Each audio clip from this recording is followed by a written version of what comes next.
There was a time before names, before dates, before anyone thought to count the years. A time so distant that even our oldest memories of humanity hesitate to go there. When we look back, our timelines usually stop at familiar places: Sumer, Egypt, the Indus Valley, neat beginnings that feel comfortable, organized, safe. But beyond those points lies something far more unsettling. A silence. Not the silence of emptiness, but the silence of forgotten lives, unrecorded stories, and civilizations that never learned to write their own names. Imagine standing on a vast plain 20,000 years ago. No cities break the horizon. No temples rise toward the sky. There are no borders, no flags, no written laws etched into stone. Yet this world is not empty. It is alive. Fires flicker in the darkness. People move through the land with purpose, memory, and meaning. They are not waiting for civilization to begin, they are already living within something complex, something deeply human. We often mistake silence for absence. Because there are no written records, we assume there was nothing worth remembering. But silence can be misleading. The absence of words does not mean the absence of thought. The absence of stone monuments does not mean the absence of culture. Before history learned how to speak, humanity was already whispering to itself through stories, rituals, and shared memory. What if civilization didn't suddenly appear, fully formed, in the fertile valleys of Mesopotamia? What if it slowly emerged, piece by piece, over tens of thousands of years, shaped by ice, hunger, fear, and hope? This idea unsettles us because it forces us to confront how shallow our understanding of the past really is. It suggests that the roots of civilization stretch far deeper than our timelines allow. 20,000 years ago, the Earth was locked in ice. Vast glaciers covered much of the northern hemisphere. Sea levels were lower, coastlines stretched farther, and landscapes we recognize today looked entirely different. Survival was not guaranteed. Every season carried risk. Every journey into the cold could be fatal. And yet, humans endured. Not as isolated individuals, but as groups bound together by cooperation and shared knowledge. These people knew their world intimately. They understood animal migrations, seasonal cycles, and the subtle signs of approaching danger. Knowledge was not written down, it lived in memory. Passed from elders to children through stories told again and again, until forgetting became impossible. In this way, memory itself became a technology, as vital as fire or stone tools. At night, when the cold pressed in and darkness swallowed the land, people gathered close. Firelight danced across faces etched with experience. Words were spoken, but more importantly, meaning was shared. Stories explained where they came from, why the world was the way it was, and how one should live within it. These were not idle tales. They were survival manuals, moral codes, and emotional anchors all at once. We rarely think of this as civilization because it doesn't resemble our modern image of it. There were no cities, no governments, no written laws. But civilization is not just architecture or administration. At its core, it is shared identity. It is collective memory. It is the ability to live together, to cooperate, to care for the weak, and to pass knowledge forward. By that definition, civilization did not begin suddenly, it slowly awakened. The problem is that our historical lens is narrow. Writing gives us confidence. When something is written, it feels real, solid, undeniable. Without writing, everything feels uncertain, fragile, speculative. And so we place an invisible wall between prehistory and history, as if one side mattered more than the other. As if humanity only became meaningful once it learned to leave marks on clay tablets. But that wall is artificial. Life did not change overnight when writing appeared. People did not suddenly become smarter, more emotional, or more complex. Writing was not the birth of civilization, it was the moment civilization began to document itself. Everything before that moment still existed, still mattered, and still shaped who we are. There is something deeply uncomfortable about this realization. It means that the majority of human experience lies beyond our reach. Most human lives were never recorded. Their fears, loves, struggles, and triumphs vanished with them. Not because they were insignificant, but because they lived before permanence became possible. And yet, traces remain. In stone tools shaped with intention. In cave paintings that still stare back at us across millennia. In burial sites that suggest grief, respect, and belief in something beyond death. These are not the marks of primitive minds fumbling in the dark. They are the expressions of people who understood their place in the world, even if they explained it differently than we do today. The silence before history is not empty. It is crowded with lives. Lives spent adapting, experimenting, failing, and trying again. Lives that laid the foundation for everything that followed. Without them, there would be no SUMER, no cities, no written history at all. When we ask how ancient civilization really is, we are really asking how far back humanity's sense of meaning goes. How long have we been asking questions about existence? How long have we tried to impose order on chaos? How long have we gathered together and decided that survival alone was not enough, that life needed purpose? The answer is uncomfortable because it has no clear beginning. Civilization does not start at a single point on a timeline. It emerges gradually, unevenly, differently in different places. It flickers into existence wherever humans gather and share ideas. It fades when conditions collapse. It reappears again, shaped by new environments and new challenges. Standing at the edge of this deep time, we are forced to confront how small our recorded history really is. Everything we confidently teach, everything we neatly categorize, rests on a foundation built by people whose names we will never know. People who lived entire lives without knowing they would one day be called prehistoric. They were not waiting for history to begin. They were already living it, breathing it, shaping it, passing it forward in ways that writing could never fully capture. And as we peer into that silence, into that vast unrecorded past, one unsettling thought begins to take hold. If civilization existed long before we learned how to write it down, then how much of it have we forgotten? And more importantly, how much of it are we still failing to see? We have long been told that civilization began in the river valleys of Mesopotamia, where Sumerians built the first cities, invented writing, and codified laws. Our textbooks present this story with certainty, as though human ingenuity sprang fully formed out of the soil of a few fertile plains. It is comforting, simple, and linear, first Sumer, then Egypt, then the Indus Valley, and finally the great empires of Greece and Rome. But history, like life itself, rarely unfolds in such neat lines. The more we dig, both literally and figuratively, the more we discover that the origins of civilization are messy, complex, and far older than we have been taught to believe.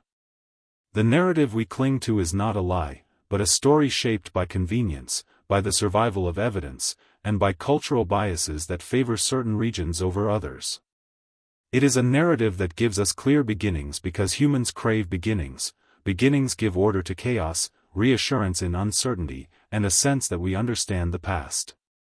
Yet this very craving has blinded us to the vast tapestry of human experience that preceded what we call civilization. The assumption that Sumer was the first civilization rests on very specific markers: cities, writing, and political hierarchy. But these markers are not the only measures of human complexity. They are the markers that happen to leave durable evidence.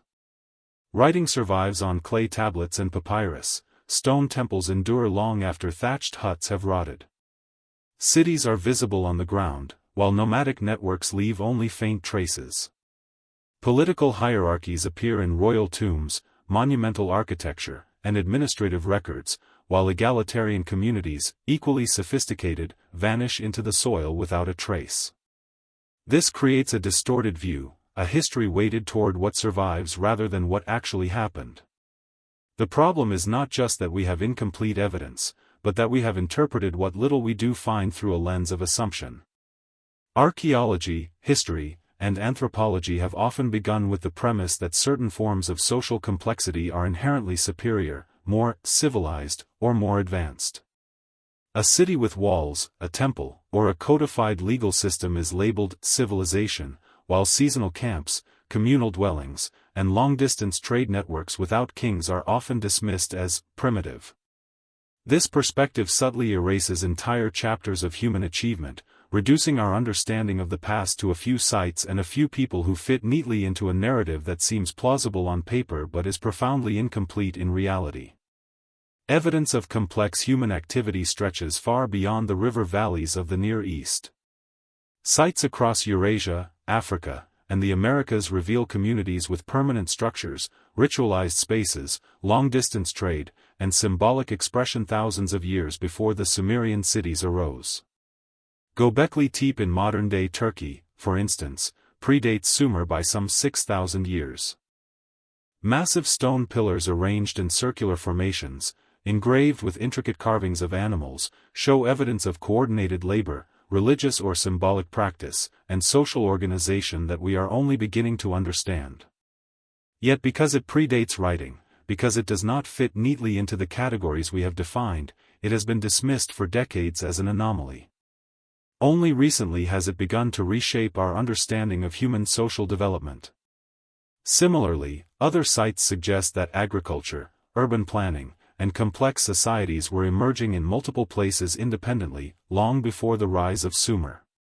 Communities along the Nile, in the Indus Basin, in the Fertile Crescent, and even in highland New Guinea were developing sophisticated ways to manipulate their environment, store food, and organize labor. Each of these communities experimented with technology, social structure, and cultural expression in ways that reflect the hallmarks of civilization, even if they did not leave behind cities, kings, or written records. The implication is profound. Civilization is not a singular invention, a one-time breakthrough that happened in one place, but a recurring pattern of human creativity that emerges whenever people gather in sufficient numbers, exchange knowledge, and seek to shape the world around them. The way we define, first, civilizations also reflects cultural and historical biases. The Western narrative of history has tended to privilege Mesopotamia, Egypt, and Greece not because they were objectively the most advanced, but because their descendants created empires that transmitted written records, law codes, and monuments that survive to the present day. Civilizations that did not produce durable monuments, or that disappeared without leaving textual evidence, have been rendered invisible. Yet invisibility does not mean non-existence. It only highlights how fragile the traces of human ingenuity can be and how much we assume from what remains. Our understanding of the past is constructed as much by survival as by fact, shaped by what the earth preserves and what human curiosity has uncovered. Challenging the notion of the first civilization requires a shift not just in timeline, but in mindset. It requires us to recognize that humans have been creating order, meaning, and culture for tens of thousands of years before Sumer.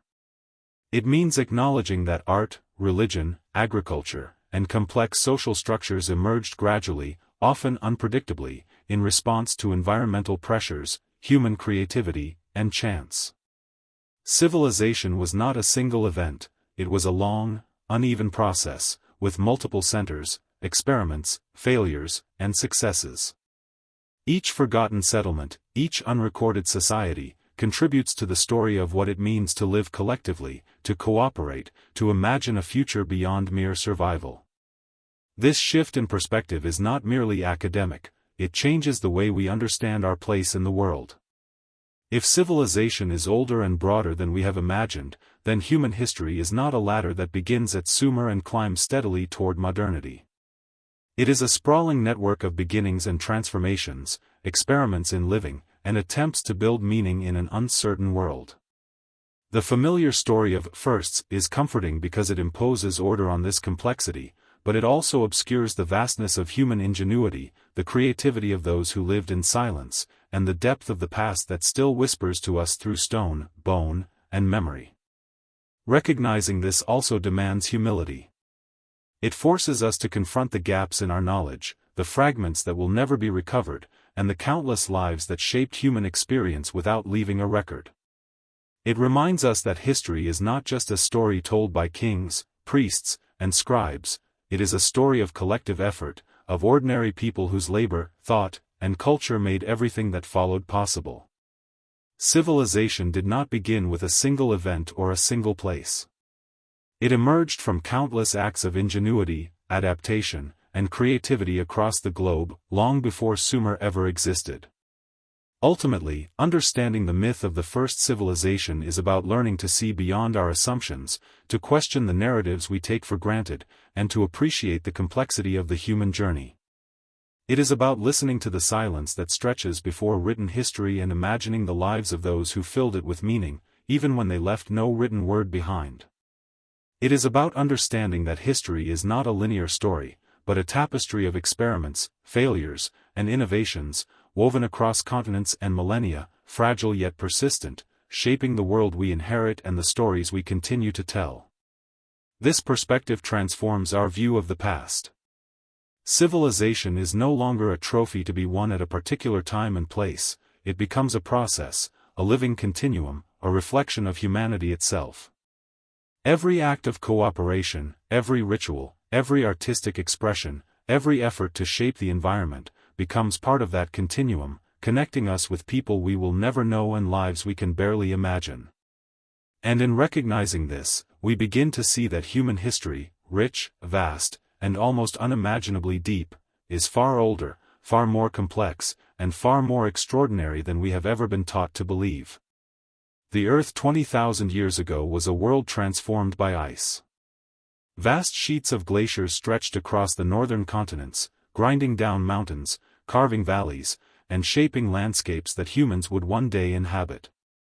Sea levels were far lower than they are today, exposing land bridges between continents and creating pathways for migration that would vanish once the glaciers receded. Rivers flowed differently, lakes formed in places now dry, and the climate swung between extremes that forced humans and animals alike into a constant negotiation with survival. This was a world both beautiful and terrifying, a place of stark contrasts where the forces of nature dominated every choice and shaped every human action. The cold was not just a condition, it was a presence, a silent authority that demanded attention, respect, and ingenuity. Human communities of this time were small, mobile, and highly attuned to their surroundings. They moved with the seasons, following herds of game, gathering plants, and seeking shelter from storms and the relentless cold. Their lives were a careful balance between risk and reward, survival and exploration. Every action carried consequence. A misstep could mean frostbite, starvation, or death. And yet, despite this harshness, humans thrived. Not by brute strength alone, but through observation, memory, cooperation, and creativity. They were keenly aware of the patterns in nature, which animals migrated when, where the edible roots could be found, and how the winds and snow hinted at approaching danger. This awareness was not theoretical, it was lived, internalized, and passed from one generation to the next through shared stories, rituals, and instruction. The landscape itself was both obstacle and opportunity. Glacial valleys channeled rivers and created fertile grounds where game gathered. Rocky outcrops provided vantage points and shelter. Forests offered wood for fire, tools, and warmth, but also hid predators and danger. Coastal regions, now submerged beneath rising seas, provided rich resources for those who could find them. Humans had to learn to read the land with precision, noticing subtle signs that indicated safety or threat. They developed an intimate, almost spiritual relationship with the world around them, understanding that survival was inseparable from knowledge. Technology, though rudimentary by modern standards, was sophisticated in context. Flint blades were carefully shaped for efficiency, bone tools were carved for specific purposes, and wooden implements were crafted with an understanding of flexibility and strength. Fire, controlled and portable, became a companion, a guardian against the cold, and a tool for cooking and protection.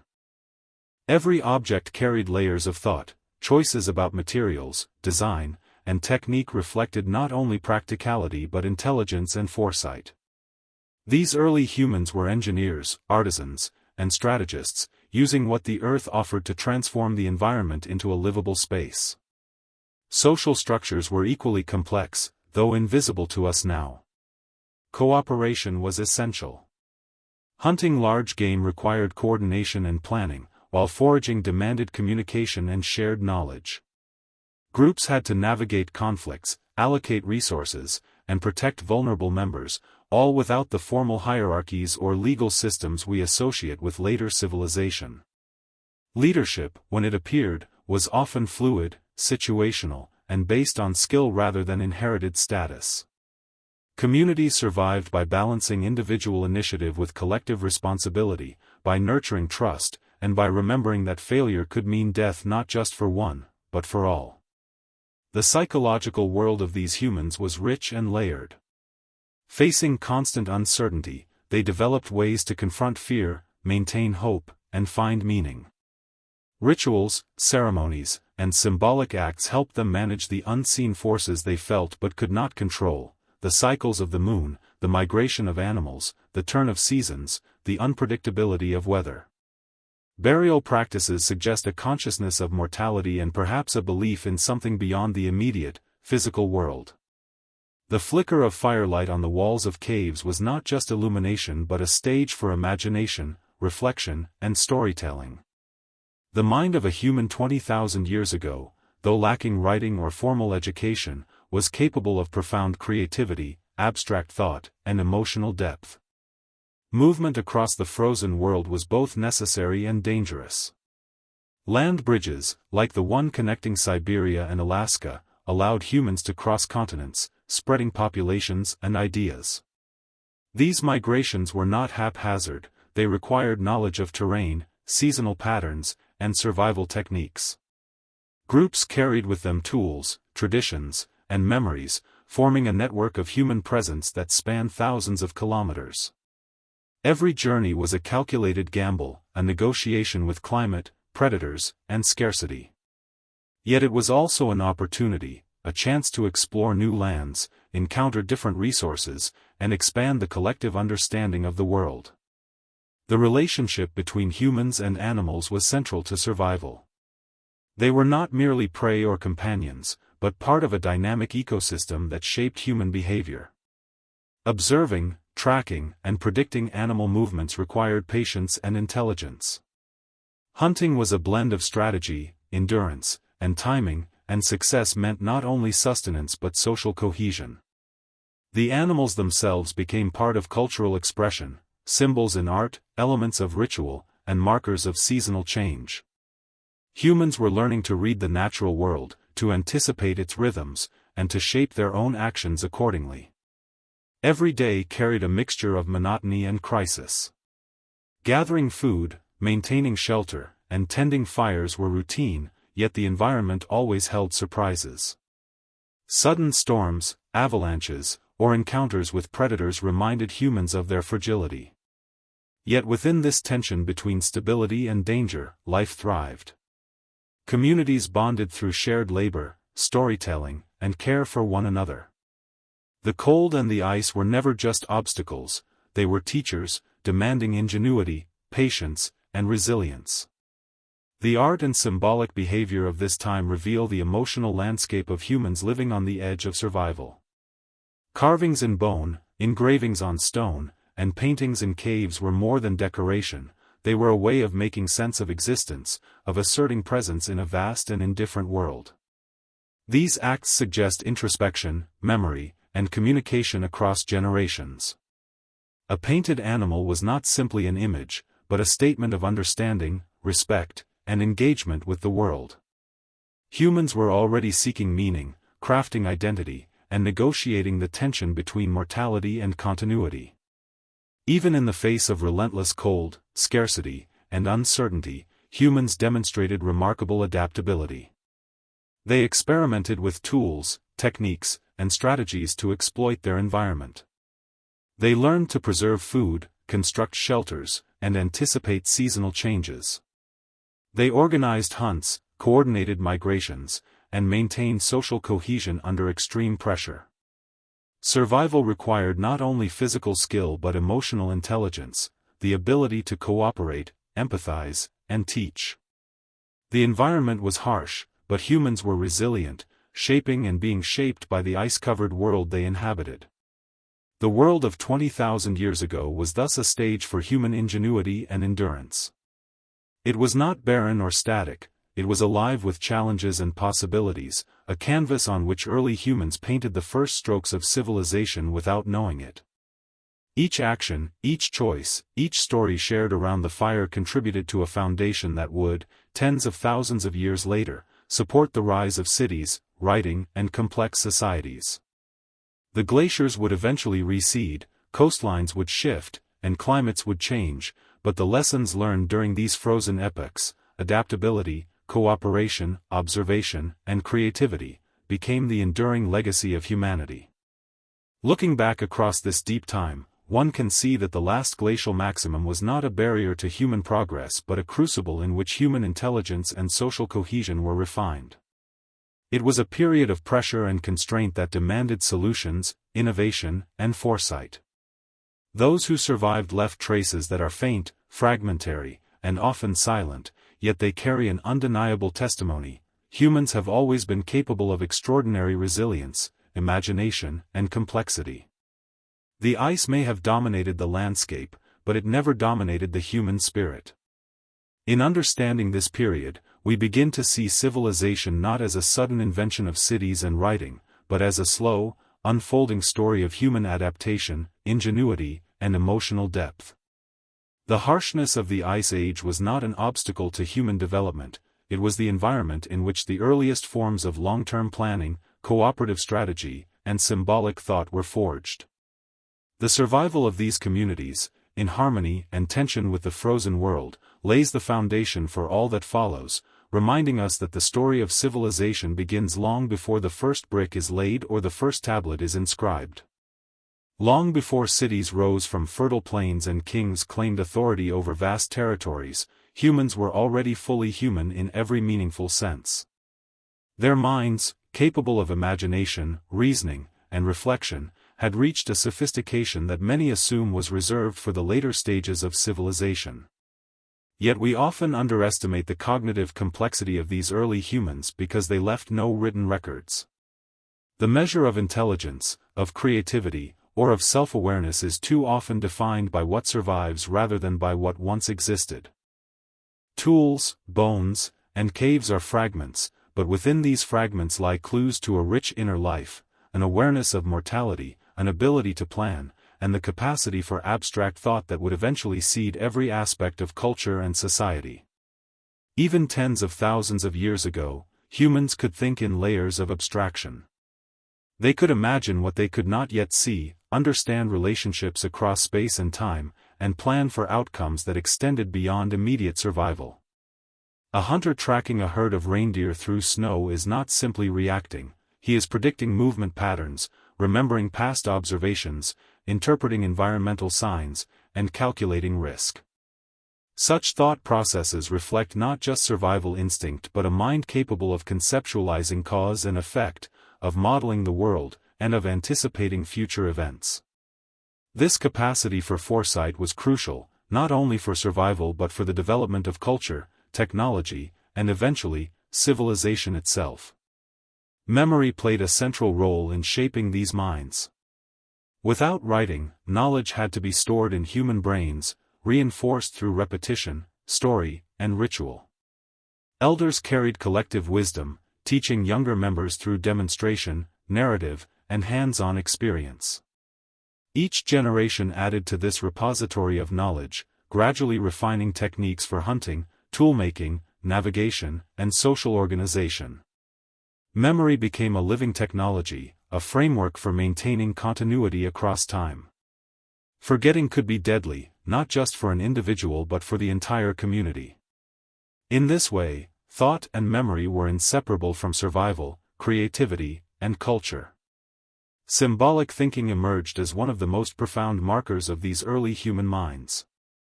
Humans did not merely interact with the world, they interpreted it, imbuing objects, animals, and natural events with meaning. Carvings in bone, engraved stones, and cave paintings are more than art, they are evidence of a sophisticated symbolic system, a way of communicating ideas, beliefs, and observations beyond the immediate moment. To draw a horse on a cave wall was not only to represent an animal but perhaps to capture its spirit, to convey information, or to participate in a ritual understanding of the world.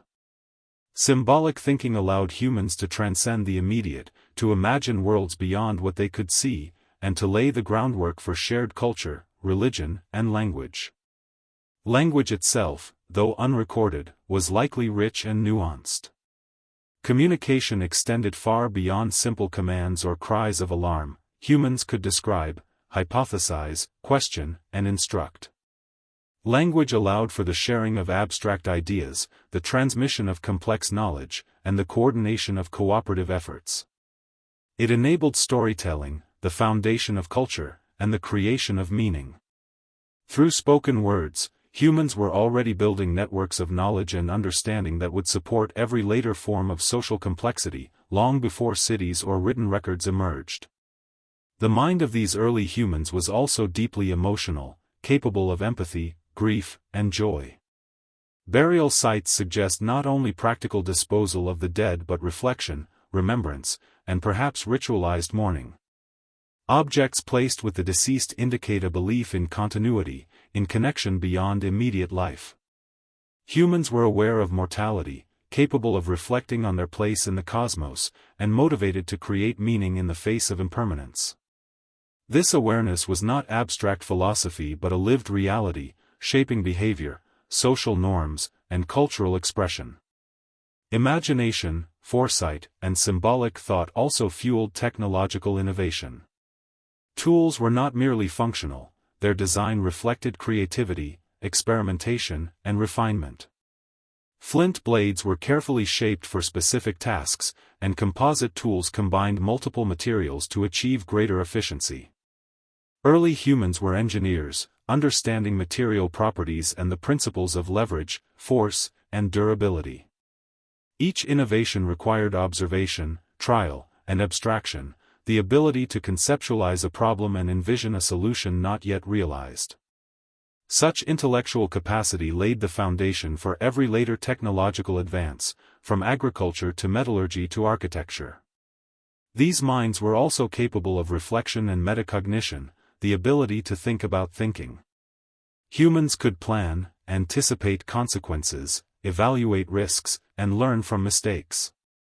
This self-awareness extended beyond individual survival to social dynamics, enabling negotiation, cooperation, and conflict resolution. Humans organized hunts, divided labor, and maintained cohesion in ways that suggest a sophisticated understanding of social structure and interpersonal relationships. The mind was not only a tool for interacting with the physical world but also for navigating the complex web of human relationships, anticipating the behavior of others, and building communities. Curiosity was another defining trait. Early humans explored new territories, experimented with different foods and materials, and sought to understand the world around them. This drive to explore and understand was not motivated solely by necessity but also by interest, wonder, and the desire to manipulate the environment creatively. Rock formations, caves, rivers, and forests were not simply obstacles or resources, they were landscapes to be observed, interpreted, and mastered. Curiosity fueled learning, innovation, and adaptation, sustaining human populations across diverse and often hostile environments. These cognitive capacities also fostered culture.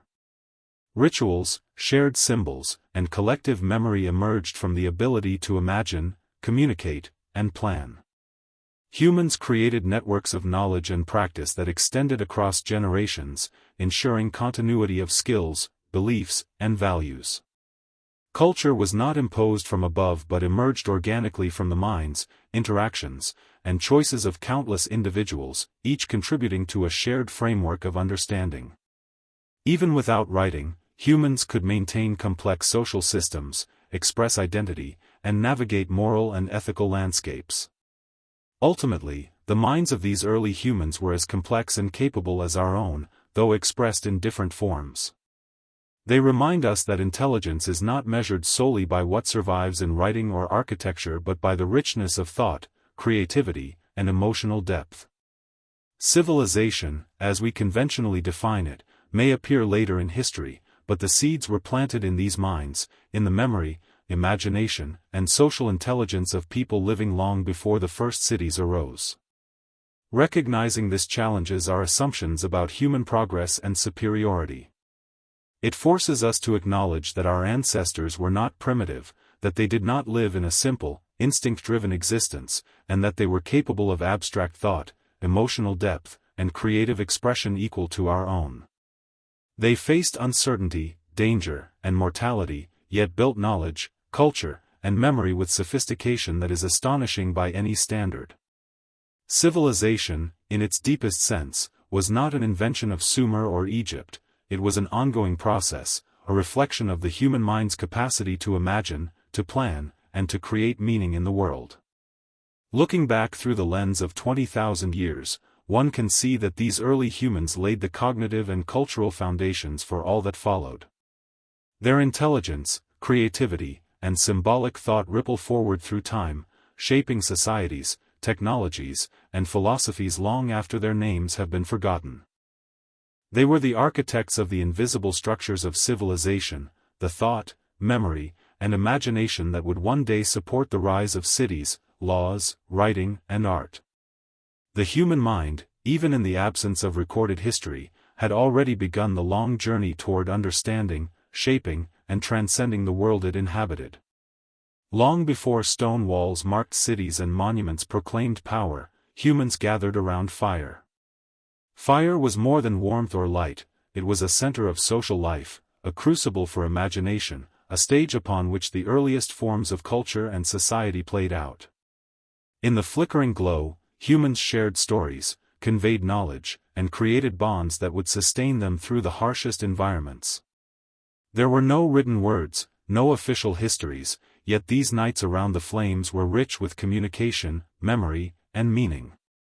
Civilization, in this sense, did not begin with bricks and mortar, it began with the ability to live together, to cooperate, to speak, and to imagine. The daily rhythm of life revolved around the necessities of survival, yet within these routines emerged the earliest forms of society. Hunting and gathering required coordination.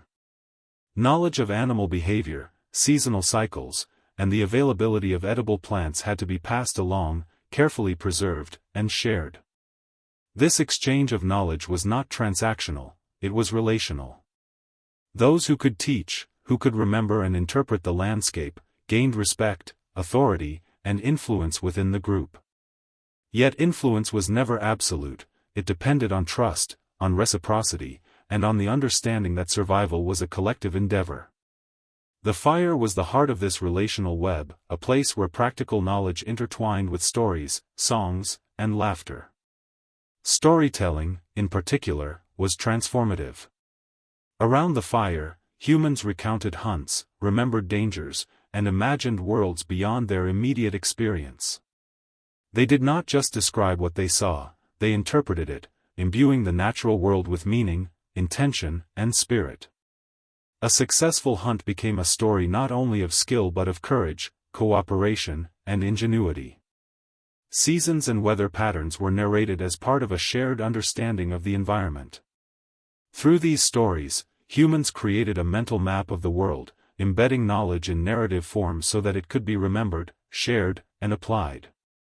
Memory and imagination worked together, creating continuity between past, present, and future. The firelight also fostered emotional depth. In darkness, humans confronted mortality in tangible ways, the cold outside the shelter, the predators lurking beyond the circle of light, the fragility of life itself. Around the fire, they could share fear, offer comfort, and strengthen bonds that were essential to survival. It was a space of reflection and empathy, where grief, joy, and hope could be expressed collectively. Laughter, storytelling, and shared experience became as vital to life as food and shelter, reinforcing social cohesion and emotional resilience. Civilization in its earliest form was as much about managing relationships and emotions as it was about mastering tools or landscapes. Ritual and symbolic behavior were integral to these nightly gatherings. Objects, movements, and sounds were imbued with meaning. A carved bone, a painted rock, or a simple gesture could convey values, beliefs, or shared history. Music, chant, and rhythm may have accompanied stories, creating patterns that reinforced memory and emotional resonance. These practices were not idle play, they were experiments in culture, identity, and communication. In the absence of writing, ritual acted as a living record, preserving knowledge and values through performance and repetition. It was a form of governance without rulers, a way of organizing collective attention and energy toward shared understanding. The environment shaped these gatherings, and humans in turn shaped the environment around them. Shelters were constructed with care, strategically positioned for warmth, safety, and access to resources. Fires were maintained with knowledge of fuel types, airflow, and technique. Tools were kept close at hand, ready for use in hunting, food preparation, or defense. Humans were not passive recipients of nature, they actively engaged with it, experimenting, adapting, and refining their practices. Every aspect of life was interwoven with intelligence and foresight, reflecting a consciousness attuned to both immediate survival and long-term sustainability. Children and young members of the group were central to this dynamic. They learned not through formal instruction but through participation, observation, and imitation. Stories, songs, and rituals became educational tools, embedding practical knowledge within emotional and cultural frameworks. Play and experimentation were vehicles for understanding the natural world, social norms, and technical skills. The next generation inherited not only tools and techniques but shared memory, values, and imagination. Civilization, in this sense, was an ongoing process of transmission, of teaching and learning embedded in everyday life. The fire also created a temporal anchor, a shared experience that structured time and memory. Each night, the cycle of gathering around flames reinforced social bonds and communal rhythm. Seasonal changes, cycles of hunting, and environmental patterns were narrated and remembered through repeated gatherings. This temporal awareness allowed humans to anticipate, plan, and coordinate in ways that were crucial for survival. It was a primitive form of organization, one that relied not on written schedules or formal authority, but on shared attention and collective memory. In this sense, early humans were architects of social systems, designing networks of cooperation that ensured resilience and continuity. As humans engaged in these nightly rituals, they also developed a sense of self and community. Individual identity was expressed in the telling of personal experiences, the crafting of objects, and the performance of roles within the group. Yet identity was inseparable from the collective. Every story, every act, every observation contributed to a shared culture, a framework for understanding the world and one's place within it. Humans were learning, through practice and imagination, what it meant to live together, to negotiate difference, to create norms, and to sustain community. Civilization was emerging not from imposed structures, but from the accumulation of shared experiences and knowledge. Imagination extended beyond the immediate world. Humans visualized hunts before they occurred, anticipated challenges in unfamiliar terrain, and considered the unseen forces around them, the movement of stars, the cycles of animals, the unpredictability of weather. Symbolic thought, planning, and prediction intertwined with practical skill, creating a cognitive foundation for complex societies. Firelight, storytelling, and ritual were not distractions from survival, they were tools for organizing perception, memory, and cooperation. They allowed humans to turn raw experience into understanding, and understanding into strategy. The presence of fire also transformed perception itself. Darkness became a canvas for observation and imagination. Shadows danced on rock walls, sparking stories, myths, and artistic expression.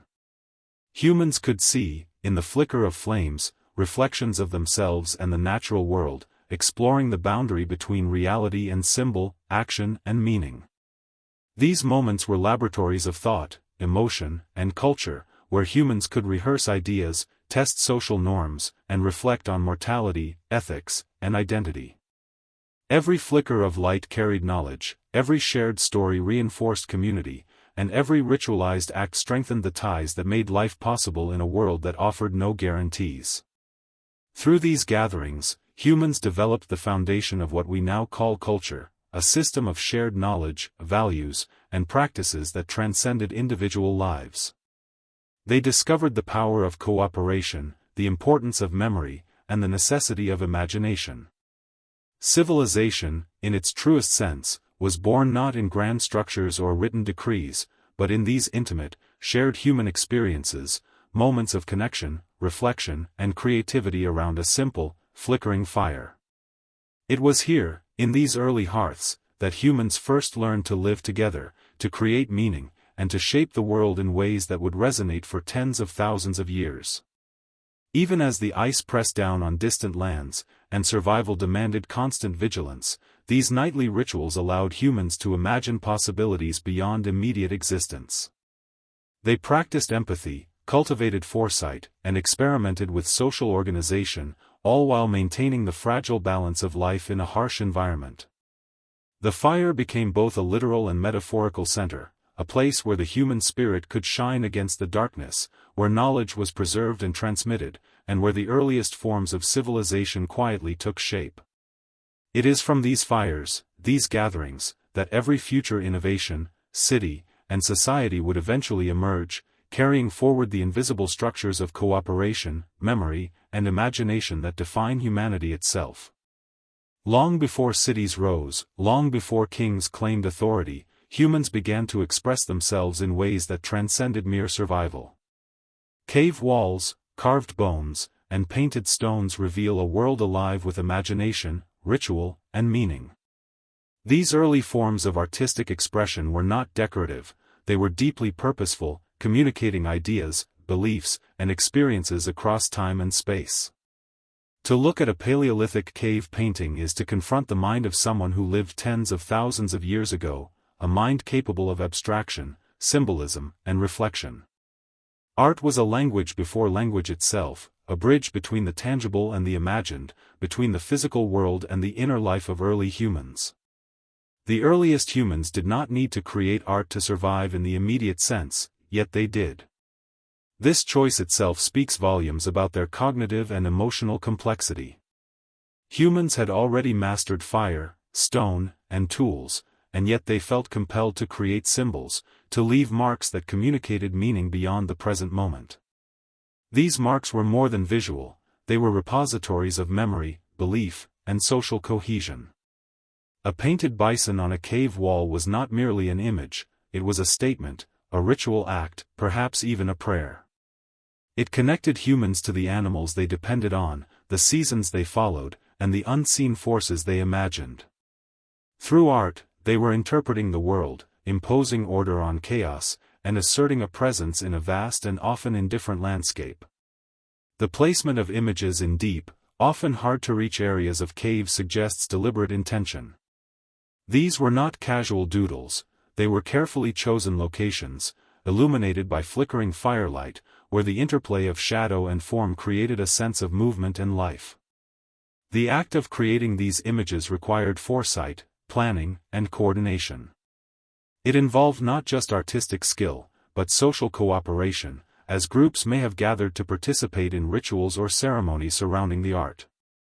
The spaces themselves became sacred theaters, where humans could engage with the world symbolically and communally, negotiating meaning, identity, and spiritual understanding in ways that transcended the immediate demands of survival. Carved figurines, such as the famed Venus figurines, provide further insight into the symbolic worlds of early humans. These small, portable objects, often exaggerated in certain features, may have represented fertility, health, or social ideals. They were objects of focus, devotion, or teaching, suggesting that early humans thought deeply about reproduction, social roles, and the cycles of life and death. Unlike tools, which have a clear utilitarian function, these objects existed primarily in the realm of thought and imagination. Their creation required abstraction, the ability to envision something not present, to manipulate form in the mind before manifesting it in material. They are tangible evidence of the ability to conceptualize, to project meaning onto the world, and to preserve ideas for others to interpret. Animals were central to early art, reflecting both practical and symbolic relationships. Predators, prey, and mythic hybrids filled the walls of caves, connecting humans to the living world around them. These depictions were not only observational, they were interpretive, capturing movement, behavior, and essence in ways that transcended literal representation.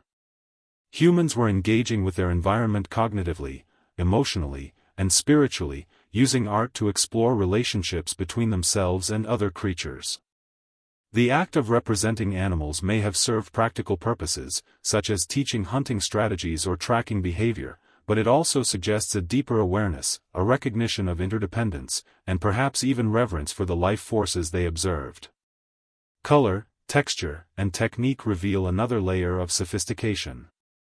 Early humans mixed pigments, experimented with natural materials, and applied them using brushes, fingers, and rudimentary tools. They understood properties of minerals, reactions with water or fat, and methods to achieve permanence or effect. The choices they made were informed by observation, experimentation, and aesthetic sensibility. These acts demonstrate creativity not as incidental to survival but as a central aspect of human life. Through manipulating materials and forms, humans expressed individuality, communicated group identity, and engaged with the world on an intellectual and emotional plane. The social dimension of art cannot be overstated. Art was rarely a solitary endeavor, it was embedded in communal life. Creation, display, and interpretation were collective acts that strengthened cohesion, transmitted knowledge, and reinforced shared beliefs. Stories told through images complemented oral narratives, embedding cultural memory in visual form. The repetition of motifs, the placement of images, and the techniques used suggest a shared understanding and a communication system that went beyond words. Art became a repository for culture itself, a way to ensure continuity, cohesion, and identity in a world where survival required collaboration and foresight.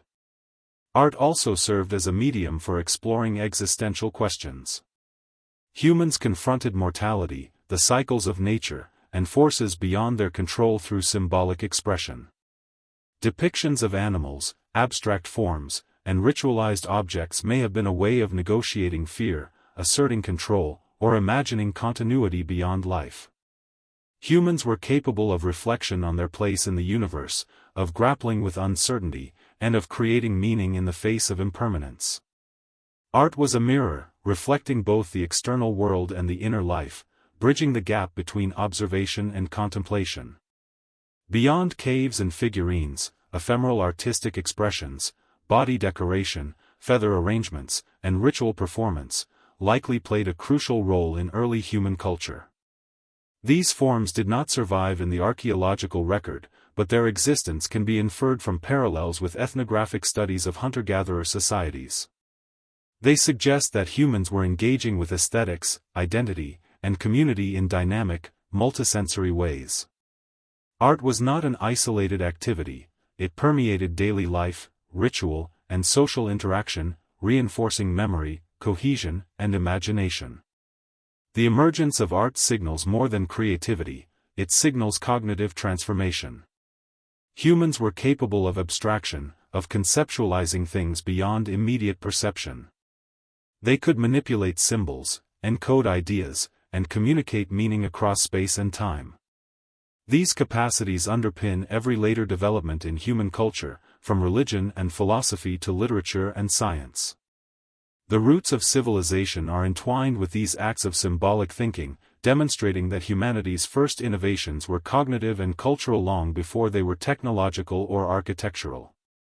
Looking at this prehistoric art today, one is struck not only by its beauty but by its enduring significance. It reminds us that humans have always sought to understand themselves, their environment, and their relationships with others.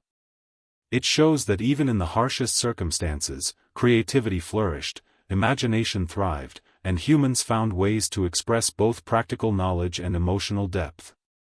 Art was a vessel for memory, a tool for education, a ritual for survival, and a mirror of the mind's complexity. In examining these earliest artists, it becomes clear that civilization's foundation was laid long before cities, writing, or formal governance. It was laid in thought, imagination, and symbolic expression. Art provided humans with a way to communicate across generations, to encode knowledge, to explore identity, and to confront existential uncertainty. It transformed the raw experience of life into shared meaning, giving humans a framework for understanding themselves and the world around them. Through these acts, humans were already building the cognitive, emotional, and cultural architecture that would support all that followed, shaping the trajectory of civilization itself and leaving a legacy that resonates across tens of thousands of years. Deep in the rolling hills of what is now southeastern Turkey lies a place that has upended everything we thought we knew about the origins of civilization.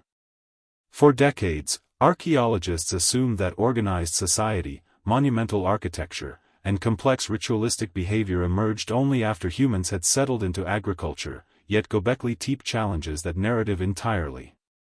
Here, on a remote plateau, massive stone pillars, some weighing tens of tons, were erected in precise circular formations more than 12,000 years ago, long before the Sumerians wrote the first cuneiform tablet. These structures were not functional in the way a home or a granary might be. They were ceremonial, symbolic, and astonishingly sophisticated, demanding coordinated effort, knowledge of material properties, and social organization far beyond what we expected of hunter-gatherers. The scale of Göbekli Tepe immediately confronts our assumptions about the past. How could a society without domesticated crops or permanent settlements mobilize the labor, skill, and coordination required to carve, transport, and erect these monolithic stones?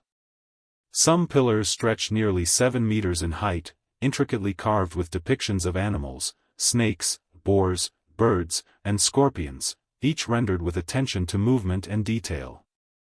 The arrangement of these stones into circular enclosures suggests careful planning, a shared vision, and the ability to execute complex projects over extended periods. Every pillar, every carving, is a statement of intentionality, evidence that humans had the capacity for large-scale cooperation, symbolic thought, and cultural sophistication long before conventional civilization arose. What makes Göbekli Tepe particularly fascinating is that it appears to have been deliberately buried around 8000 BCE. Layers of earth were carefully deposited over the site, concealing the monumental enclosures for millennia. This act of burial itself raises profound questions. Why would a society invest immense labor in constructing something only to cover it up? Was it an act of ritual closure, a means of protecting sacred knowledge, or part of a tradition now lost to time? The intentional concealment of such a significant site suggests that humans were not merely practical or survival-focused, they were deeply invested in symbolic meaning, ritual practice, and social cohesion. These behaviors imply a level of cognitive and cultural complexity that forces us to reconsider what it means to be civilized. Göbekli Tepe also challenges our understanding of the relationship between agriculture and social complexity. For decades, scholars assumed that farming was a prerequisite for monumental architecture and organized religion. Settled life provided surplus food, which allowed some members of a society to devote time to construction, ritual, and administration. Göbekli Tepe turns this assumption on its head.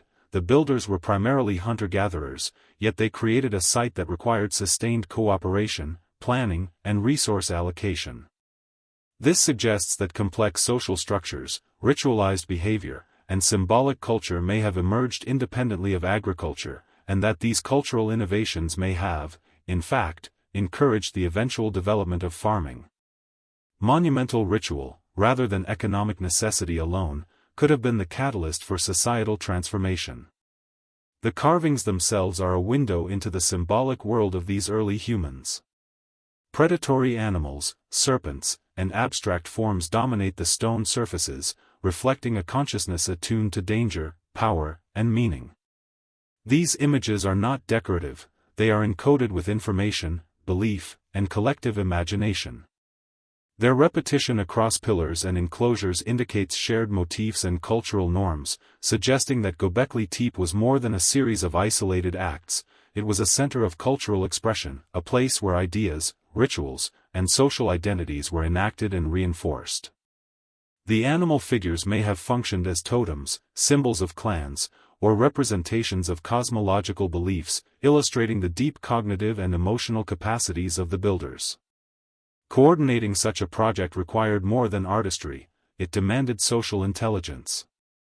The movement of stone, the carving of reliefs, and the arrangement of pillars could not have been achieved by a few individuals working in isolation.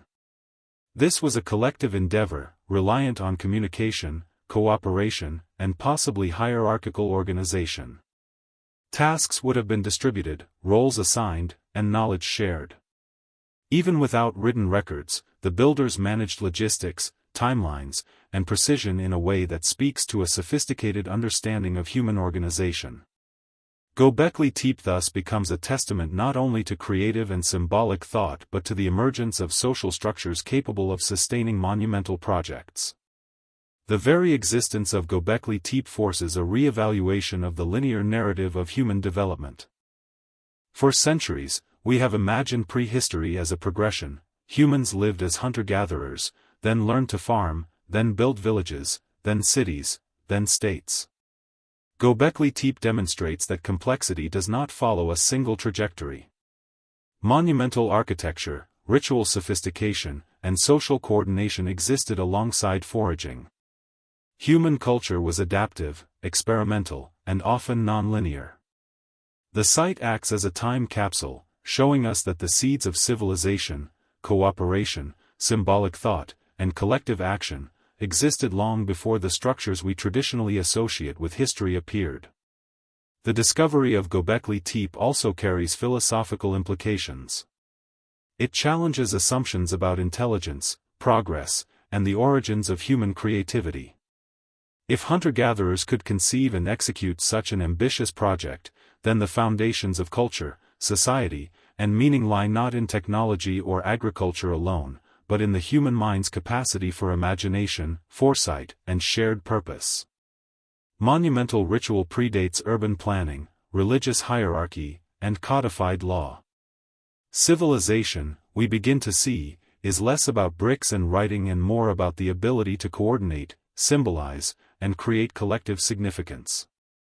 Archaeologists continue to debate the site's precise function. Some propose that Göbekli Tepe served as a pilgrimage site, drawing people from distant regions to participate in rituals and exchange knowledge. Others suggest it was a ceremonial center for a local community, a sacred space where social cohesion was reinforced through shared experience and practice. Whatever the case, the scale and sophistication of the site leave little doubt that humans of this period were capable of abstract thought, coordinated labor, and symbolic complexity at levels once thought impossible for pre-agricultural societies. The broader lesson of Göbekli Tepe is that human innovation, imagination, and social complexity cannot be measured solely by the presence of cities, kings, or writing. Monumental architecture can emerge from symbolic and communal motivation as much as from economic or political necessity. Culture, belief, and collective effort are at the heart of what it means to be human, and they have been shaping human societies for far longer than our conventional histories acknowledge. In this sense, Göbekli Tepe is not just an archaeological site, it is a challenge, a reminder, and a revelation. It asks us to reconsider what we value as civilization, to look beyond survival and productivity, and to recognize that human ingenuity often flourishes in ways that leave no immediate record but ripple forward through millennia.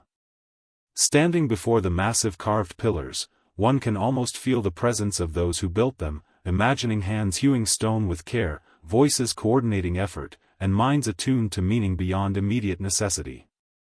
Göbekli Tepe is a testament to human foresight, creativity, and the power of collective purpose. It tells us that civilization is not born solely of agriculture or urbanization, but of imagination, cooperation, and the human desire to understand and shape the world. Every stone, every carving, every carefully arranged pillar is proof that complexity, sophistication, and culture existed long before the first written word, and that the story of human civilization is far older, deeper, and more remarkable than we have ever imagined. The story of humanity is inseparable from the story of movement, migration, and the relentless search for survival and opportunity.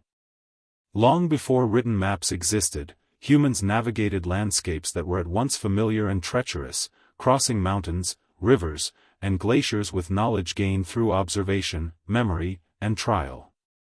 These migrations were not random wanderings, they were deliberate, calculated journeys dictated by climate, seasons, and the availability of resources. Every movement carried risk, starvation, exposure, predators, but also promise, new lands, untapped food sources, and the chance to expand human networks across vast distances. Understanding these movements is crucial because they illuminate not only how population spread, but also how ideas, culture, and innovation flowed long before the first cities and states emerged. During the last glacial maximum, much of northern Europe and Asia was locked under immense sheets of ice, forcing humans to cluster in habitable refuges, often near rivers, lakes, or coastlines where resources were more abundant. These refuges became centers of innovation, cultural exchange, and population continuity. From these pockets, humans gradually pushed into newly available territories as ice receded, exploring landscapes that were simultaneously dangerous and resource-rich. The routes they followed were dictated by subtle environmental cues, migration patterns of animals, seasonal growth cycles of plants, and geographic features that offered shelter or passage. These early navigators had no compass or map, they relied on memory, observation, and social knowledge passed down through generations, forming a sophisticated understanding of geography that rivaled the precision of later cartography in its practical function. Long-distance migration also facilitated the spread of ideas, technologies, and symbolic practices. Stone tool techniques, fire management strategies, and artistic conventions often appear in locations separated by hundreds or even thousands of kilometers, suggesting that populations were not isolated but engaged in exchange, observation, and adaptation. Cultural traits, from carving styles to ritual practices, traveled alongside people, allowing innovations to be shared and refined across vast expanses. In this way, migration was not merely a survival strategy, it was the vector for the transmission of human ingenuity, laying the foundations for complex societies long before agriculture, writing, or permanent settlements arose. The physical and psychological challenges of migration were immense. Traveling across unfamiliar terrain required endurance, problem-solving, and cooperation. Groups had to anticipate threats, allocate resources carefully, and maintain social cohesion under stress. These journeys demanded leadership, communication, and the ability to manage both practical and emotional dynamics. Knowledge of animal behavior, water sources, and edible plants was critical, and mistakes could be fatal. Yet migration also required vision, the ability to imagine new possibilities, to project future needs, and to weigh risk against potential reward.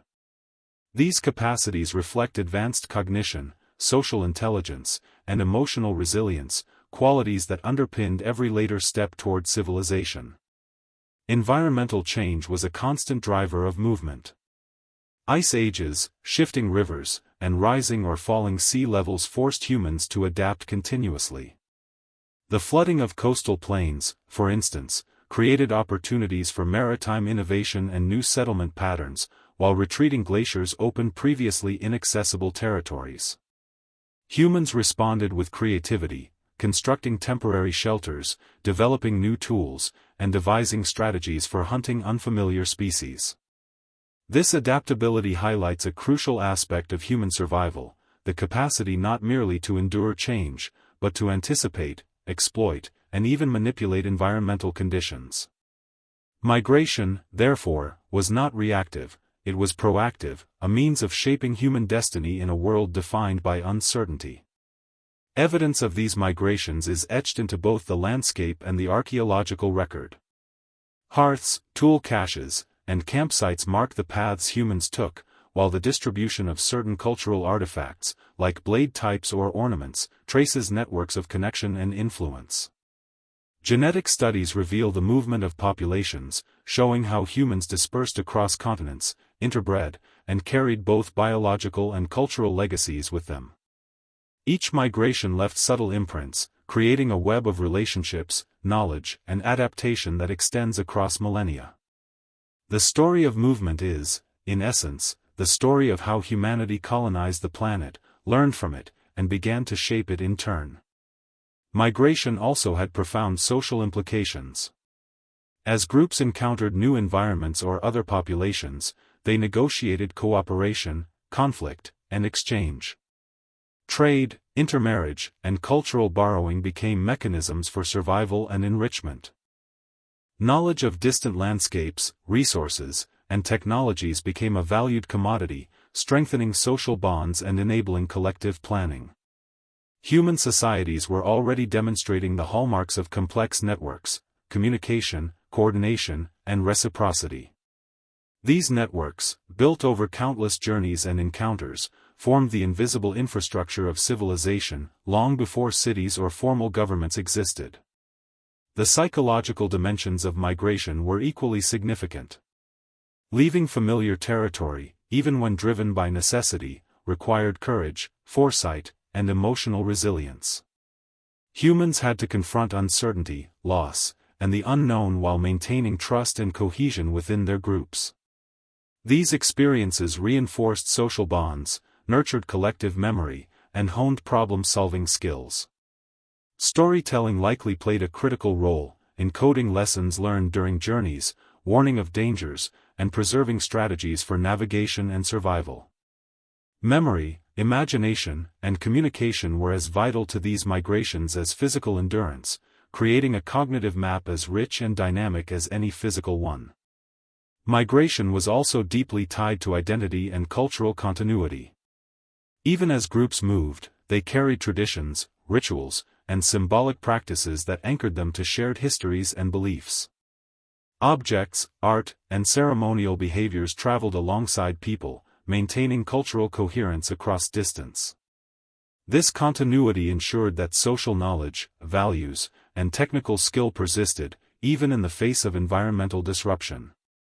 Movement was not a rupture, it was a vector for connection, innovation, and the reinforcement of communal identity. One striking example of early human migration is the peopling of the Americas. Across the Bering Land Bridge, small groups navigated harsh Arctic conditions, entering unknown territories and gradually dispersing southward. These migrations required exceptional ingenuity and adaptability, as humans encountered new flora, fauna, and climates. Along the way, they carried knowledge of hunting strategies, toolmaking, and social organization, laying the groundwork for diverse and complex cultures across two continents. Similar patterns played out across Eurasia, Africa, and Australasia, demonstrating that mobility was not an anomaly but a defining feature of human existence. In reflecting on these movements, it becomes clear that migration was not merely a logistical necessity, it was a crucible of innovation, social complexity, and cultural transmission. The challenges of moving across vast, unpredictable landscapes forged skills in cooperation, foresight, problem-solving, and symbolic thought. Networks of communication and exchange extended human knowledge beyond immediate experience, enabling the spread of ideas, techniques, and ritual practices. Migration was both a response to the world and a means of shaping it, a dynamic interplay that laid the foundations for every subsequent step towards civilization. By studying these journeys, we begin to see that the roots of human society extend far beyond the rise of agriculture or urban centers. Mobility, adaptability, and the capacity to transmit knowledge over space and time are central to what it means to be human.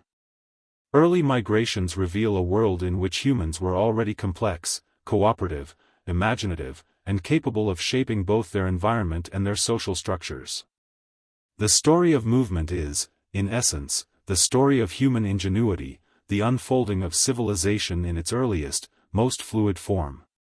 Each step across ice, river, or forest carried not only bodies but ideas, memory, and culture, building the foundations of a human world that would continue to expand, adapt, and evolve for tens of thousands of years. Migration, in its essence, was a form of storytelling, a narrative written in footprints, hearths, and artifacts across continents. Every journey, every path taken, every encounter left traces that shaped the collective human experience. These migrations remind us that civilization did not emerge from static settlements alone but from movement, exploration, and the dynamic interplay between humans and the vast, ever-changing world around them. In tracing these pathways, we glimpse the invisible threads that connect distant times, places, and people, revealing the extraordinary resilience, intelligence, and creativity of humans long before cities, writing, or kingdoms would ever appear. Even as humans moved across vast landscapes, navigating glaciers, rivers, and forests, another transformation was quietly unfolding, an intimate reshaping of the relationship between people and the natural world. Long before cities, agriculture, or formal settlements, humans were already experimenting with the environment, learning to manipulate resources in subtle yet profound ways. This was a time of acute observation, experimentation, and adaptation, when survival demanded not only strength and skill but also an understanding of ecosystems, animal behavior, and seasonal cycles. The distinction between humans and nature was not sharp. Humans were embedded within their surroundings, responding to its rhythms, learning from its patterns, and gradually discovering that influence could extend beyond mere reaction to active shaping. The management of landscapes and resources began in ways that were deliberate, even if rudimentary by modern standards. Early humans cleared small areas to encourage growth of edible plants, controlled fire to manage vegetation, and stored food in caches to ensure survival through lean seasons. Hunting was conducted with attention to sustainability, targeting specific individuals or herds and rotating hunting grounds to allow populations to recover. These practices were the precursors of agriculture and animal domestication, evidence that humans were already thinking strategically about long-term survival and resource management. Knowledge of the environment was encoded in collective memory and passed through ritual, teaching, and practice, forming the foundation for later technological and cultural advancements. Fire, in particular, was transformative. Beyond warmth and protection, controlled fire allowed humans to modify landscapes on a meaningful scale. Burning underbrush encouraged the growth of certain plants, cleared paths, and attracted herbivores that could then be hunted. Fire became a tool not just for survival but for shaping ecosystems, demonstrating early humans' capacity for foresight, planning, and experimentation. They were learning to influence the world deliberately, to predict the consequences of their actions, and to integrate that knowledge into daily life.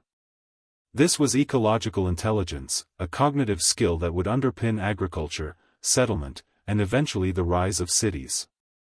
Hunting strategies further illustrate the sophistication of these interactions with nature. Humans tracked animal behavior meticulously, noting seasonal migrations, feeding patterns, and reproductive cycles. They coordinated hunts to maximize efficiency and minimize risk, employing tools and techniques that required both physical skill and intellectual understanding. The choice of prey, the methods of pursuit, and the distribution of resources were all embedded in a complex system of ecological knowledge and social cooperation. These interactions were not merely exploitative, they were reciprocal, reflecting an understanding that human survival depended on maintaining the balance of the surrounding environment. Observation extended to plants as well. Humans experimented with edible roots, seeds, berries, and nuts, learning which were safe, which were nutritious, and how seasonal changes affected availability.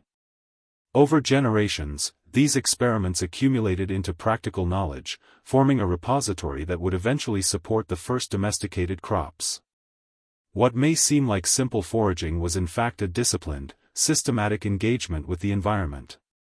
It required memory, experimentation, hypothesis, and transmission of knowledge, essentially, the same cognitive processes that underpin science today. Early humans were not passive observers, they were active participants, shaping and being shaped by their environment in complex, nuanced ways. The spiritual and symbolic dimensions of early human interaction with nature were equally significant. Animals, plants, and natural features were often represented in art and ritual, suggesting a deep cognitive and emotional connection to the world. Humans may have seen themselves as part of larger ecological and cosmological systems, interpreting natural events as meaningful or instructive. Cave paintings, carvings, and ritual sites frequently depict animals in dynamic, symbolic contexts, hinting at a worldview in which the natural and human realms were intertwined. These symbolic practices reinforced ecological knowledge, social cohesion, and a sense of place within a broader, interconnected world. The transmission of ecological knowledge was embedded in culture. Stories, songs, and rituals encoded observations of weather patterns, animal behavior, and plant cycles, allowing communities to survive in unpredictable environments. Knowledge was not abstract or isolated, it was lived, embodied, and reinforced through practice. Children learned by participation, observation, and imitation, inheriting not just practical skills but an understanding of relationships between humans, animals, and the land. This integration of cognitive, emotional, and cultural intelligence ensured the resilience of human groups, enabling them to thrive in diverse and often harsh landscapes. As humans migrated, they carried this ecological intelligence with them, adapting it to new environments. The spread of humans into Europe, Asia, Africa, and eventually the Americas required flexibility, observation, and innovation. Tools, hunting methods, and resource management techniques were adjusted to local conditions, demonstrating both ingenuity and the capacity for knowledge transfer. Migration and environmental manipulation were intertwined. Understanding and shaping the environment was essential for survival in unfamiliar territories. These patterns of adaptation laid the groundwork for the eventual rise of agriculture, settlement, and complex societies. The use of tools further illustrates the sophistication of human-environment interaction. Spears, knives, scrapers, and later composite tools were designed not only for immediate tasks but with knowledge of material properties, effectiveness, and durability. Stone selection, shaping, and hafting required foresight, experimentation, and a deep understanding of both natural resources and human needs. Toolmaking was therefore an extension of environmental intelligence. Humans observed, predicted, and shaped their world through material culture, integrating cognitive skill with practical knowledge. Even in the absence of permanent settlements, humans were already engaging in landscape-scale planning. Sites like Göbekli Tepe demonstrate that humans organized labor, transported massive stones, and coordinated activity over time in ways that required an implicit understanding of resource management, logistics, and environmental interaction.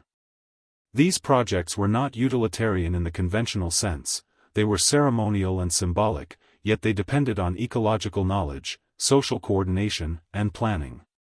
Humans were capable of sustained, purposeful engagement with their environment, balancing immediate survival needs with long-term cultural and symbolic goals. The relationship between humans and their environment during this period was therefore multidimensional. It was practical, cognitive, symbolic, and social. Humans were learning to survive, to innovate, to communicate, and to influence the world around them in ways that extended beyond immediate necessity. This engagement with nature was not passive, it was a dynamic interplay in which humans learned, experimented, and acted with foresight and imagination. The lessons embedded in these interactions, about observation, cooperation, adaptation, and symbolic meaning, would carry forward into agriculture, settlement, and the construction of civilization itself. Through these early ecological practices, humans were laying the foundations for future society. They were not only surviving, they were developing the mental and cultural frameworks necessary for more complex forms of organization. Knowledge, memory, and experimentation became collective assets, enabling communities to manage risk, plan for the future, and maintain cohesion.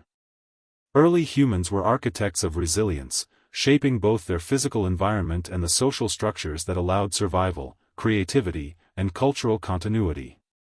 Looking back across tens of thousands of years, it is clear that the seeds of civilization were sown in this intimate dialogue between humans and nature.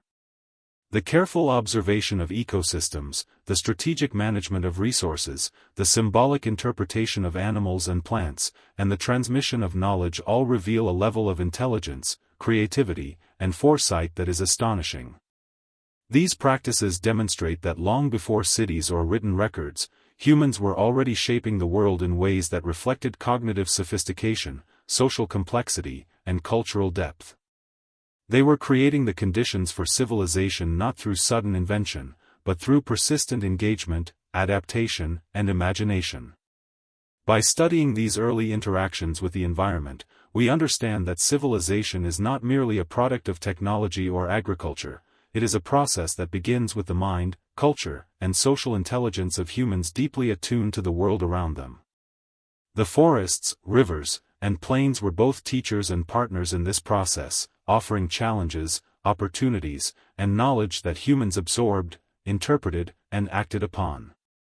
In these delicate, sustained engagements with nature, we see the invisible scaffolding of society, a testament to human ingenuity and the deep, enduring relationship between our species and the world we inhabit.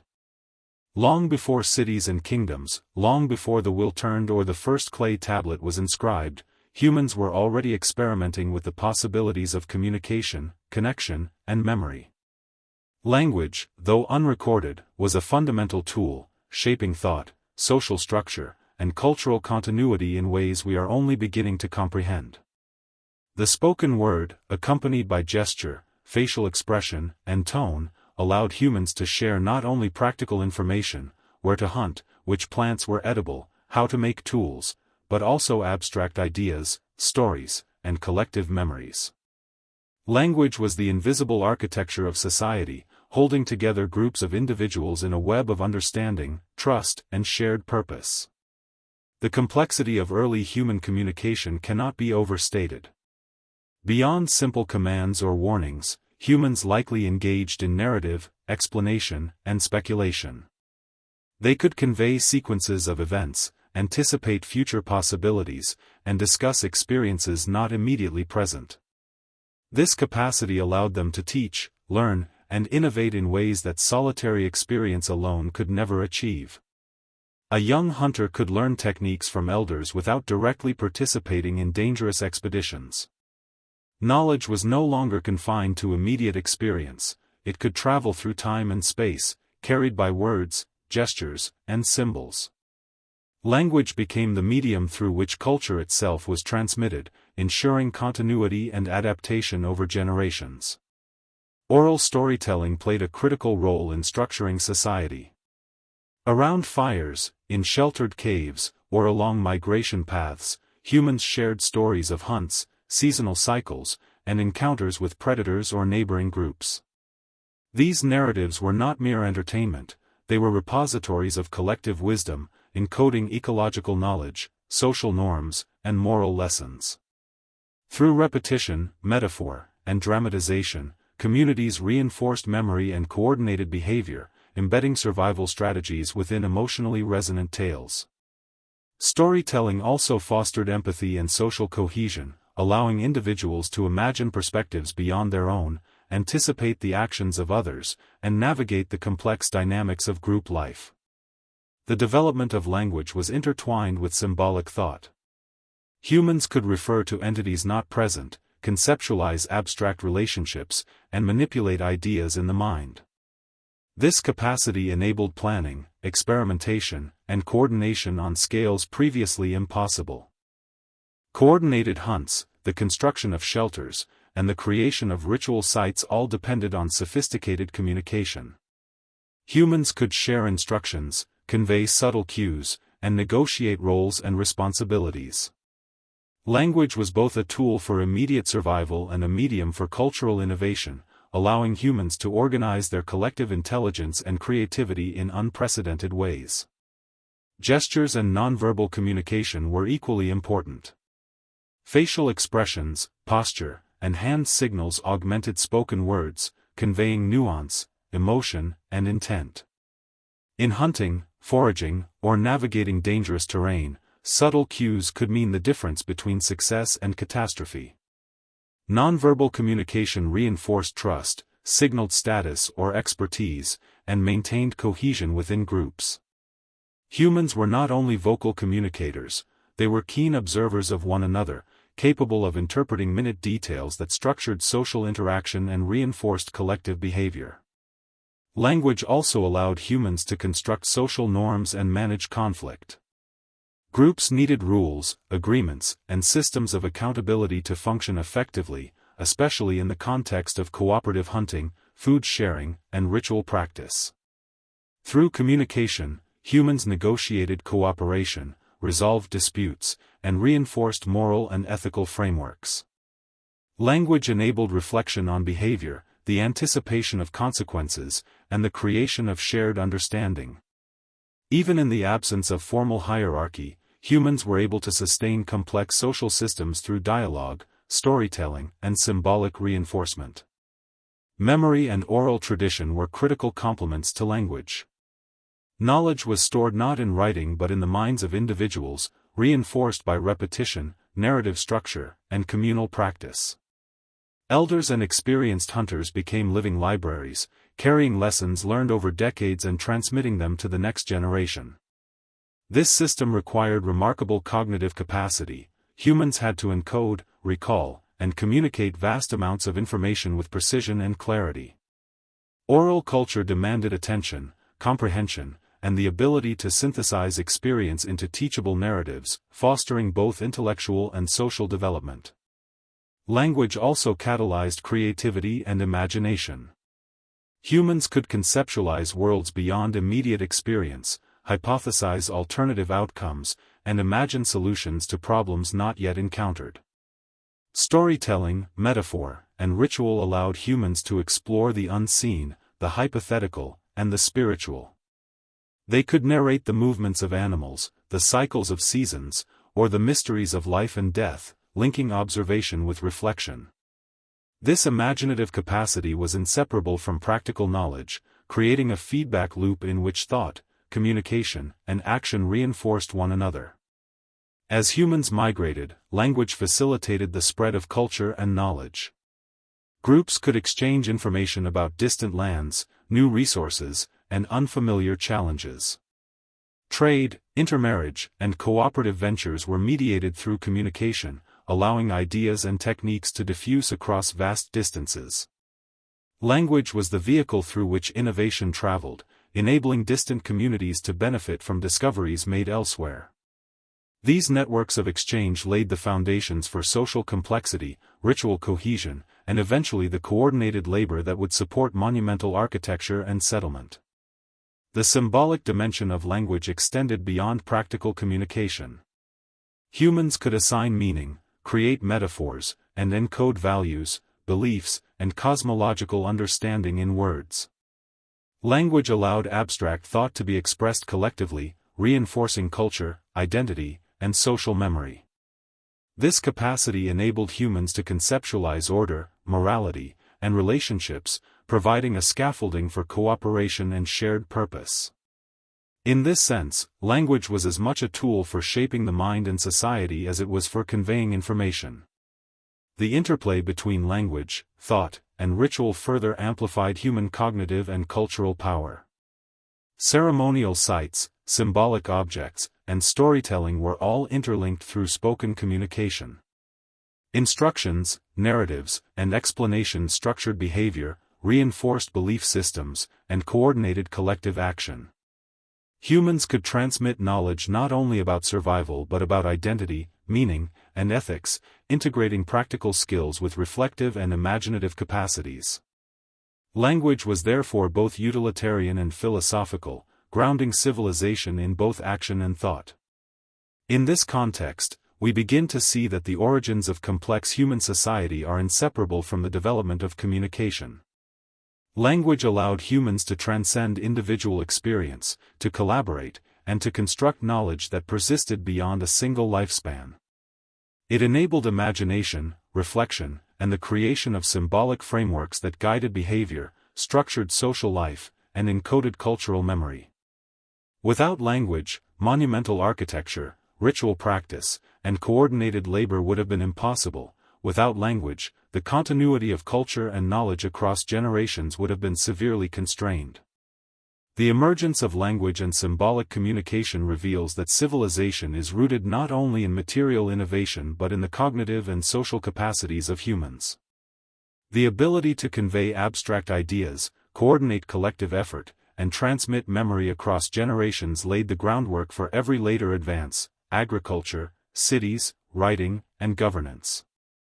Language was the invisible architecture of society, connecting minds across time and space, enabling cooperation, imagination, and reflection.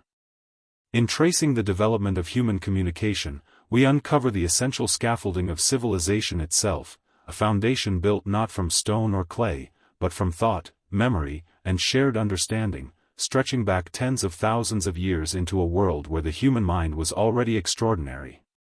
Long before the first cities rose and written law codified human behavior, social structures were already emerging in ways that allowed groups to survive, cooperate, and flourish. Early human societies were small by modern standards, often consisting of a few dozen individuals, but they were complex in subtle and profound ways. Relationships were not random or purely instinctual, they were governed by a set of unwritten rules, shared expectations, and emergent hierarchies that balanced cooperation with individual initiative.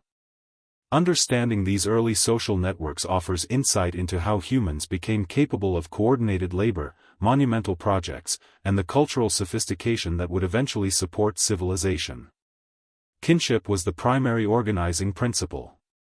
Family units formed the core of daily life, providing security, shared resources, and continuity of knowledge. Within these units, roles were defined not only by age and gender but also by skill, experience, and social acumen. Elders often assumed positions of authority, guiding decisions and transmitting collective memory, while younger members contributed labor, observation, and learning. Social cohesion depended on reciprocity, trust, and shared understanding, with each individual's actions influencing the welfare of the group as a whole. In this way, early societies achieved a delicate balance between autonomy and interdependence, a balance essential for survival in challenging environments. Beyond immediate kin, social networks extended through alliances, trade, and intergroup cooperation. Humans encountered neighboring bands and negotiated relationships that could include shared hunting, exchange of resources, or even intermarriage.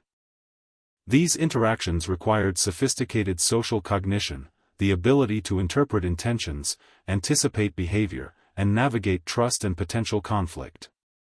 Cooperation was not guaranteed, it had to be continually negotiated and reinforced through rituals, storytelling, and reciprocal behavior.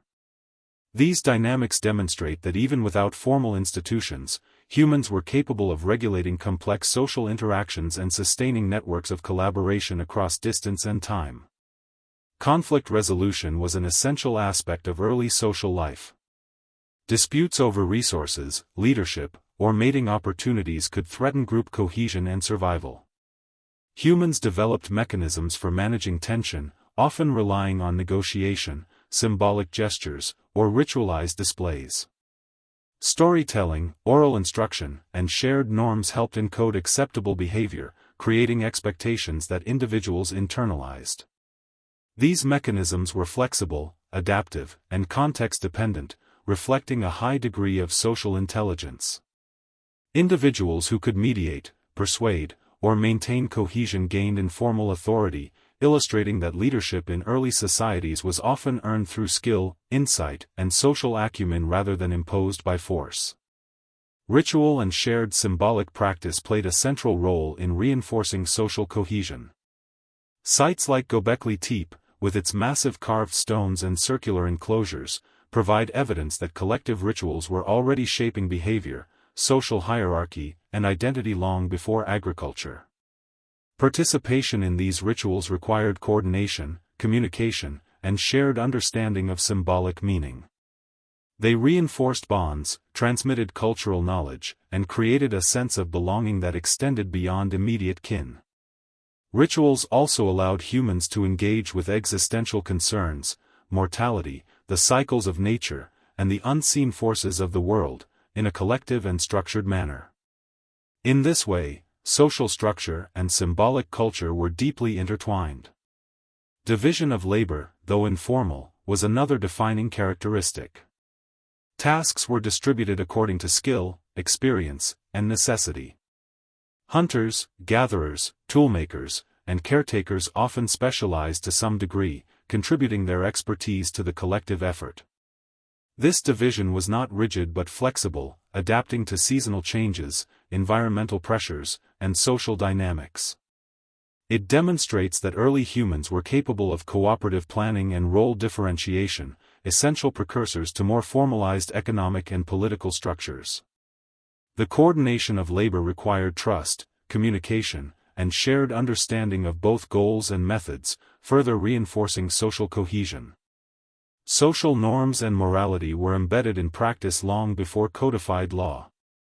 Humans learned which behaviors were acceptable, which threatened group stability, and which were rewarded through observation, imitation, and oral instruction.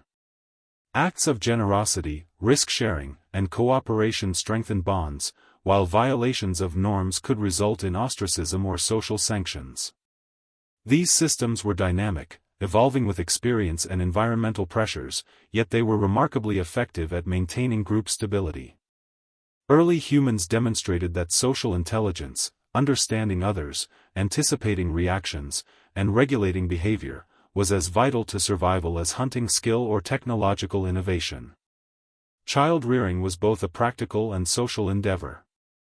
Raising offspring required the coordinated efforts of multiple individuals, including parents, siblings, and elders.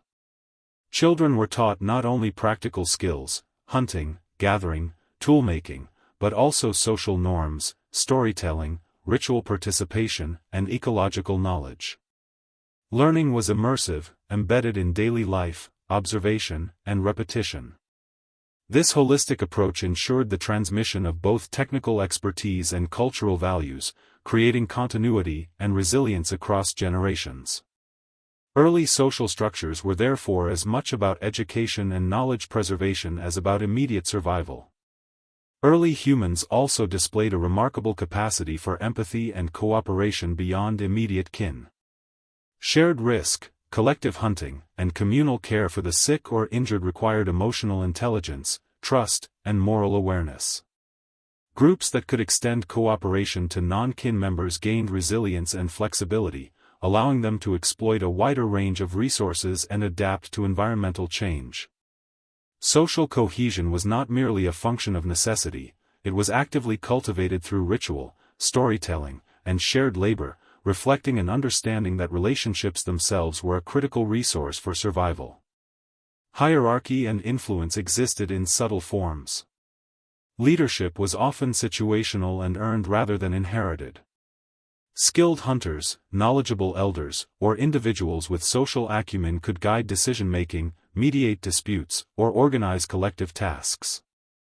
Authority depended on respect and demonstrated competence rather than coercion, highlighting a nuanced understanding of human behavior and social dynamics. These early systems of influence foreshadowed more formalized political structures, illustrating that the capacity for organization, planning, and governance was present long before cities or states emerged. Social memory was a cornerstone of cohesion. Through oral tradition, ritual, and shared activity, knowledge of environmental cycles, animal behavior, and collective history was preserved. These practices created continuity across generations, allowing each group to build on prior experience. Humans were not only reacting to their environment, they were interpreting, recording, and transmitting knowledge that extended beyond immediate experience. Memory, storytelling, and ritual were tools of social engineering, ensuring stability, cooperation, and resilience in unpredictable and often hostile environments. The interplay between social structure and symbolic culture cannot be overstated. Art, ritual, and shared narrative reinforced hierarchy, cohesion, and identity. Monumental projects, whether ritual enclosures or carefully arranged sites, required coordination that depended on trust, communication, and collective purpose. Humans were capable of integrating practical, emotional, and symbolic dimensions of life, creating societies that were adaptive, cooperative, and culturally rich even without formal institutions or written records. Through these early social structures, humans developed the cognitive and cultural frameworks necessary for more complex societies. Cooperation, trust, reciprocity, leadership, and moral awareness were not abstract concepts, they were embedded in daily life, essential for survival, and reinforced through ritual, storytelling, and labor. Social intelligence was as crucial as physical skill, shaping behavior, decision-making, and innovation. These networks of relationship, memory, and shared purpose laid the invisible foundations of civilization. Reflecting on these structures, it becomes evident that the human capacity for society is ancient, adaptive, and sophisticated. Early humans were architects of community, capable of balancing individual initiative with collective needs, managing conflict, and cultivating trust across time and space. They were innovators not only in tools and technology but in relationships, social norms, and symbolic practice. Civilization, in its deepest sense, emerges from this capacity to organize, cooperate, and create meaning collectively. By examining the social life of early humans, we see the invisible scaffolding of humanity's future cities, states, and empires, a network of intelligence, empathy, and shared purpose that existed long before the first written word. Long before the first will turned in Mesopotamia or the first ziggurat rose from mud brick, humans were already experimenting with tools and technologies that would shape the trajectory of civilization. The ingenuity displayed in the Paleolithic and Mesolithic eras demonstrates a cognitive sophistication that belies the simplicity of early materials. Stone, bone, wood, and sinew became extensions of human intention, allowing early humans to manipulate their environment, acquire food more efficiently, and protect themselves against predators. These tools were not mere implements, they were embodiments of observation, experimentation, and abstract thought, representing an interplay between necessity and imagination that would define human progress for millennia. The earliest stone tools, appearing over 2 million years ago, were simple yet revolutionary. Flint and other hard rocks were chipped and shaped into sharp edges, creating knives, scrapers, and points. The process required foresight, precision, and an understanding of material properties. A hunter had to visualize the desired form, strike the stone at the correct angle, and anticipate the way it would fracture. This was not trial and error alone, it was an early form of engineering, a demonstration of the ability to manipulate matter to achieve specific goals. Each successful tool carried knowledge that could be shared and replicated, creating cumulative cultural and technological advancement. Bone and antler were equally important. They were fashioned into needles, awls, harpoons, and hooks, enabling humans to sew clothing, prepare food, and fish with remarkable efficiency. The creation of these tools required both technical skill and conceptual understanding. Humans were able to see the potential in a piece of material and transform it into a functional object through deliberate action. This capacity for abstraction, envisioning a final product before it existed, was critical for the development of technology and reflects a cognitive sophistication foundational to human ingenuity. The use of fire further amplified human capability.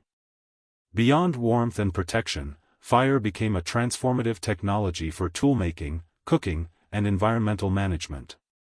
Heated stones could shape bones or soften fibers, while controlled fires allowed humans to harden wooden spears, cook food to increase caloric efficiency, and clear vegetation to encourage the growth of edible plants. Fire was not only a tool but a medium through which humans engaged with their surroundings, demonstrating foresight, experimentation, and strategic planning. Mastery of fire required knowledge of fuel types, airflow, and timing, reflecting a complex understanding of natural processes. Composite tools represent another leap in technological innovation. By combining multiple materials, stone points hafted onto wooden shafts, sinew bindings, and bone components, humans created implements far more versatile and effective than their raw materials alone. This integration required careful planning, coordination of labor, and the ability to anticipate the performance of the assembled tool.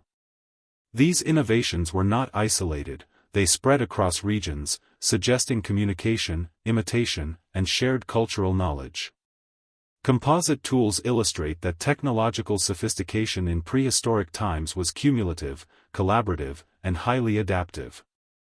The refinement of hunting tools also demonstrates cognitive and social complexity. Spears, bows, and atlatls allowed humans to hunt larger game more efficiently, expanding dietary options and increasing survival odds. Planning a hunt required not only skill in using tools but also strategy, communication, and cooperation. Groups needed to understand animal behavior, coordinate positions, and anticipate responses. Success depended on the interplay between technology, intelligence, and social cohesion. Tools were not merely objects, they were integrated into a broader system of knowledge, practice, and collective action that underpinned survival and cultural continuity. Technological innovation extended beyond hunting to domestic life. The creation of containers from wood, bark, or hide enabled the storage of food, water, and other resources, facilitating mobility and stability. Clothing, woven or sewn from plant fibers and animal skins, protected humans from harsh climates, allowing them to inhabit previously uninhabitable regions. The development of cordage, ropes, and nets expanded human capability in fishing, hunting, and construction. These technologies reflect not only practical ingenuity but also an understanding of materials, physics, and long-term planning. Humans were not passive recipients of their environment, they were actively shaping it through knowledge, skill, and imagination. Toolmaking also fostered experimentation and learning. Each generation improved upon previous designs, refined techniques, and adapted tools to new environments. Variations in blade shape, hafting methods, and material selection demonstrate iterative innovation, a hallmark of human problem-solving. Knowledge transfer occurred through observation, imitation, and instruction, creating a culture of cumulative technological development. Unlike instinctive behavior, these innovations required conscious thought, reflection, and social reinforcement, highlighting the interplay between cognition, culture, and survival. The symbolic dimension of technology should not be overlooked. Some tools carried aesthetic or ritual significance, indicating that early humans imbued objects with meaning beyond their immediate function. Engravings on tools, deliberate shapes, or selection of rare materials suggest a cognitive engagement with identity, status, or belief systems. Tools were not only practical instruments, they were artifacts of thought, creativity, and social signaling. This integration of function and meaning foreshadowed the complex interplay between technology, culture, and ritual that would characterize later civilizations. Furthermore, toolmaking catalyzed broader cognitive and social development. The processes of planning, execution, and teaching required foresight, abstract thought, and communication.